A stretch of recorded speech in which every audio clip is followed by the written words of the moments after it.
November 1, 2017ರಂದು ಒರಿಸ್ಸಾದಲ್ಲಿ ಸರಿಗೇಟ ಎಂಬ ಗ್ರಾಮದಲ್ಲಿ ಸುಬಾಮಾ ಮಾರ್ಸೆ ಎಂಬ ಬುಡಕಟ್ಟು ಮಹಿಳೆಗೆ ಹೆರಿಗೆ ನೋವು ಕಾಣಿಸಿಕೊಂಡಿತು.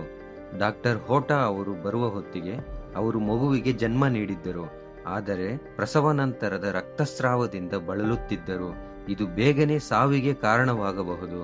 ಆಕೆಯ ಸ್ಥಿತಿ ಗಂಭೀರವಾಗಿದೆ ಮತ್ತು ಬೆಟ್ಟದ ಪ್ರದೇಶದಿಂದಾಗಿ ಯಾವುದೇ ಆಂಬ್ಯುಲೆನ್ಸ್ ಗ್ರಾಮವನ್ನು ತಲುಪುವ ಸಾಧ್ಯವಿಲ್ಲ ಎಂದು ಅರಿತ ಡಾಕ್ಟರ್ ಹೋಟಾ ಅವರು ಆಕೆಯನ್ನು ತಕ್ಷಣ ಆಸ್ಪತ್ರೆಗೆ ಕರೆದೊಯ್ಯಬೇಕೆಂದು ತಿಳಿದಿದ್ದರು.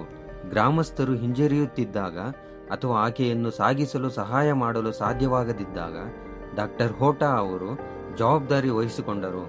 ರಕ್ತಸ್ರಾವವಾಗುತ್ತಿದ್ದ ಮಹಿಳೆಯವರನ್ನು ಹಾಸಿಗೆಯ ಮೇಲೆ ಮಲಗಿಸಿ ಮಹಿಳೆಯ ಪತಿಯ ಸಹಾಯದಿಂದ ಡಾಕ್ಟರ್ ಹೋಟಾ ಅವರು ಹಾಸಿಗೆಯನ್ನು ತಮ್ಮ ಹೆಗಲ ಮೇಲೆ ಎತ್ತಿ ಕಷ್ಟಕರವಾದ ಬಂಡೆಗಳ ಮೂಲಕ ಸುಮಾರು 10 ಕಿಲೋಮೀಟರ್ ನಡೆದು ವಾಹನವು ಅವರನ್ನು ತಲುಪಬಹುದಾದ ಹತ್ತಿರದ ಸ್ಥಳವನ್ನು ತಲುಪಿದರು.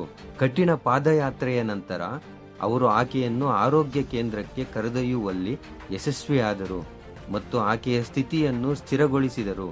ತಾಯಿ ಮತ್ತು ನವಜಾತಿ ಶಿಶು ಇಬ್ಬರೂ ಬದುಕುಳಿದರು.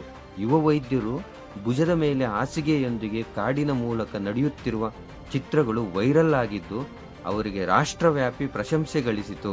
ಅವರ ನಿಸ್ವಾರ್ಥ ಸೇವೆಗಾಗಿ ಒಡಿಶಾ ಸರ್ಕಾರ ಅವರಿಗೆ ಉತ್ಕಲಮಣಿ ಗೋಪಬಂಧು ದಾಸ್ ಪ್ರಶಸ್ತಿಯನ್ನು ನೀಡಿ ಗೌರವಿಸಿತು.